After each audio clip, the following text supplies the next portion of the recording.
Oi, gente! Meu nome é Paloma, sejam bem-vindos ao meu canal. É com muito esforço que eu tô tentando voltar com os vídeos sobre animes. Eu particularmente odeio me editar e ficar vendo minha cara em vídeo, por isso que é muito melhor quando eu faço stream, porque eu não estou me acompanhando, me olhando o tempo inteiro. Mas como eu tenho muita coisa interessante pra falar e que eu tenho muita vontade de espalhar pra mais pessoas, eu fiz esse pequeno esforço. Como hoje eu tive alguns imprevistos, eu não vou conseguir abordar o tema de anime que eu gostaria, até porque isso ia demandar um pouco mais de edição de vídeo, umas imagens que por acaso eu ainda não baixei. Então eu decidi fazer algum que demandasse um pouco menos de edição. Então vocês vão ter que aguentar minha cara um pouco mais, eu peço desculpa por isso. O tema que eu decidi abordar hoje são mangás injustiçados. E não por algum motivo particular, e sim por conta do gênero ao qual eles pertencem. E o que eu tô querendo dizer com isso? Algumas vezes existem alguns mangás com motivo pelo qual o anime não fez jus ao mangá, ou ele sequer foi adaptado. A exemplo de um traçado muito surreal, um traçado que demanda muito mais dinheiro, tempo e mão de obra para poder fazer com que o anime seja tão bom quanto o mangá. E você já deve estar imaginando Berserk, Uzumaki e Aishid 21. Aishid 21 foi um anime que na adaptação ele acabou tendo uma pegada muito mais infantil, mas as imagens do mangá são fenomenais e é um dos mangás que você lê e tem real sensação de movimento, às vezes até mais do que o anime. Então, assim, obviamente o anime não seria tão bom, não faria justiça ao mangá por conta desse traçado. Um outro caso de anime que não faz juiz ao mangá são aqueles casos em que você tem um mangá finalizando antes do término de animação daquela história. E por que isso acontece? Em geral, a ideia é que o anime ele faça a promoção do mangá. E é por isso que, enquanto o mangá está sendo lançado, há todo um cuidado e uma dedicação para que a animação ela seja tão boa quanto para que você continue vendendo. A partir do momento em que você finaliza o mangá e ele é interrompido, ele para de ser vendido, acaba que a animação ela perde um pouquinho a qualidade. E um exemplo disso é Real Life. Real Life é uma história muito boa. Inclusive, eu recomendo muito que veja, especialmente as pessoas que têm a faixa de 25 anos, mais ou menos, porque estão nesse limiar entre ser um adulto e estar deixando de ser realmente adolescente, mas ainda se sentindo como se fosse. O anime, eu sinto que é muito mais uma abordagem adulta, então eu não acho que as pessoas muito jovens vão conseguir captar essa sensação. Todos os sentimentos que ele evoca, mas basicamente na segunda temporada, como já tinha acabado de ser publicado o manhwa, eles fizeram muito corrido e foi uma coisa bem triste, porque a segunda parte é a parte final, é a parte que tem tanta carga emocional que eu esperava uma adaptação boa, e ela não aconteceu. Então, sempre que eu recomendo, eu falo, veja a primeira temporada, vai ler, termina, aí você volta pra segunda, porque senão você perde muita experiência. Dito isso, fica claro que existem alguns motivos pelo qual o anime às vezes não faz justiça ao mangá. Às vezes até mesmo o estúdio, qualquer coisa assim, algum problema de orçamento. Mas os mangás que você tá aqui, eles não receberam o devido reconhecimento por conta do gênero e é uma coisa muito recorrente o problema que eles sofrem.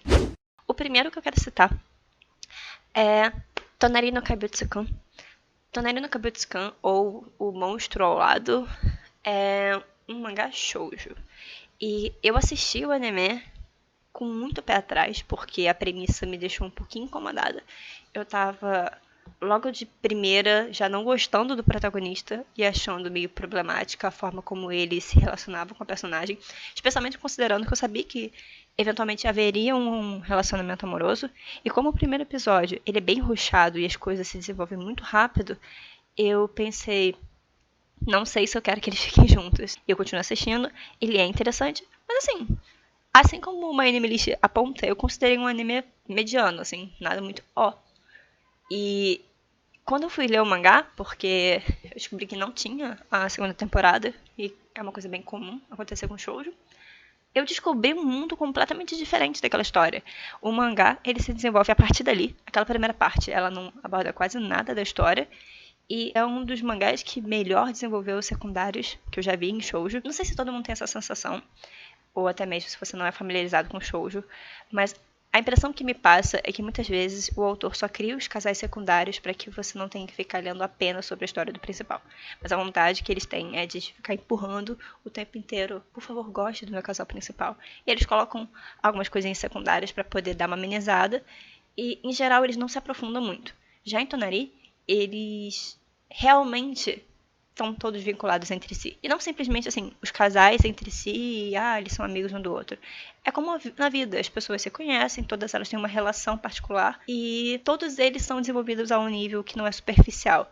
Eu gostei muito disso, eu gostei muito das críticas. O protagonista, que no começo eu não tinha gostado, eu fui descobrir que ele é um personagem muito profundo, ele é bem denso, e isso me agradou muito. E eu pensei, por que diabos pararam na primeira temporada? E mantiveram apenas aquilo que já faz um estereótipo de mangá shoujo, sabe? Podendo mostrar uma coisa muito mais interessante e personalidade, né? O segundo exemplo que eu quero dar é o Josei. O Josei, ele é como se fosse o shoujo, só que ele não é para garotas, ele é para mulheres. Então, você consegue entender que, eventualmente, vai ter um pouco de erotismo. Mas o Japão aparentemente não entende isso. Você consegue ver muito eti ao longo de animes e mangás voltados para o público jovem, para garotos adolescentes, mas dificilmente você vai ver uma animação que tenha a perspectiva feminina do sexo. O exemplo que eu vou dar aqui é Happy Marriage, ou Happy Mari. Em geral, eu fico com muito pé atrás para poder ler Josei, porque existe muito um clichê, não só nele, como em doramas, de você pegar uma protagonista que ela é um pouco mais vulnerável, seja pobre, qualquer coisa assim, e ela acaba encontrando um cara rico e ele é frio, distante, sabe? Ed. E depois eles viram um casal. Nessa história eu já gostei desde o começo por conta da protagonista.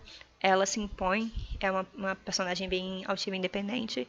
Então, mesmo que o cara, o protagonista, que eventualmente se tornaria romântico dela, ele não cria essa relação de dependência. Eles não criam esse relacionamento problemático. É uma coisa bem mais realista, mais verossímil. Você consegue ver o desenvolvimento dos dois.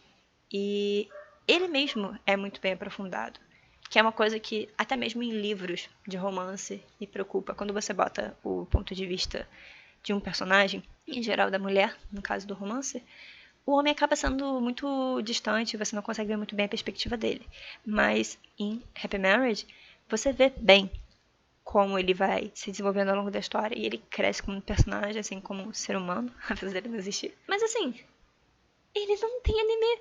E não é por falta de sucesso, porque ele tem live action, ele tem várias outras formas de meio de comunicação em que ele foi aplicado e que foi bem sucedido, mas não tem anime.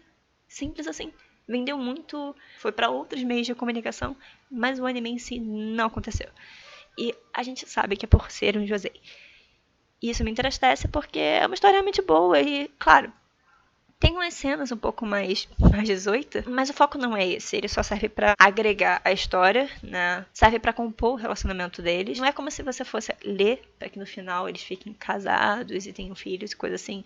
As coisas não têm essa ordem já predestinada, em geral, pra shoujo. Então é isso. Super recomendo. O último exemplo que eu vou dar é de comédia. Comédia sofre um problema meio sistemático dentro do universo dos mangás e dos animes, porque as pessoas não levam muito a sério e é muito difícil você popularizar. É por isso que eu acho muito incrível que um dos maiores mangás que existam atualmente seja de comédia, porque vários outros muito bons eventualmente pereceram. E mesmo que seja um mangá de muito sucesso, muito popular, alguns problemas podem acontecer. O mangá que eu vou citar aqui é Saiki Kosuo no Psainan. Ele, inclusive, tem um anime na Netflix, fez bastante sucesso, mas o sucesso não poupou ele de ter um final de anime problemático e ruim. Quando a segunda temporada de Saiki foi anunciada para poder fechar a história, aconteceu um evento muito parecido com o que teve em Real Life. Eles apertaram muitos capítulos em poucos episódios, ficou completamente sem noção.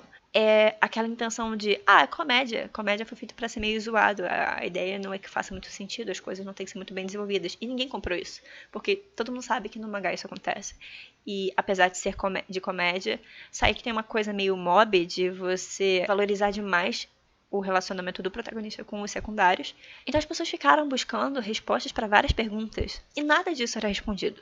Então, assim, a pressão popular foi tão grande que eles acabaram fazendo uma outra versão. E ela teve uma recepção um pouco mais interessante. Mas é uma questão que acontece muito em comédia. E eu espero que com o tempo, de acordo com a manifestação dos fãs, assim como aconteceu com o Saiki, as pessoas comecem a valorizar mais esses três gêneros. Porque existem histórias muito boas para serem contadas além de Battle Shonen. E a gente não devia se contentar com receitas, fórmulas que estão sendo repetidas há vários anos. A gente devia ser capaz de absorver novas formas de contar uma história. Eu cogitei citar suspense e terror, tinha até alguns animes em mente, mas em geral o problema de adaptação de terror e suspense é um pouco diferente da abordagem que eu estava querendo para esse vídeo, então eu acabei cortando. Mas caso vocês queiram um vídeo sobre suspense e terror, alguma coisa próxima a essa temática ou uma completamente diferente, é só vocês comentarem. Desculpa pelo barulho da cachorra, mas infelizmente eu não tenho outro momento para gravar isso. Espero que vocês tenham gostado. Se vocês gostaram, por favor, deixem um like e sigam o canal para mais vídeos como esse. É isso. Obrigada pela companhia que vocês me fizeram. Tchau, tchau.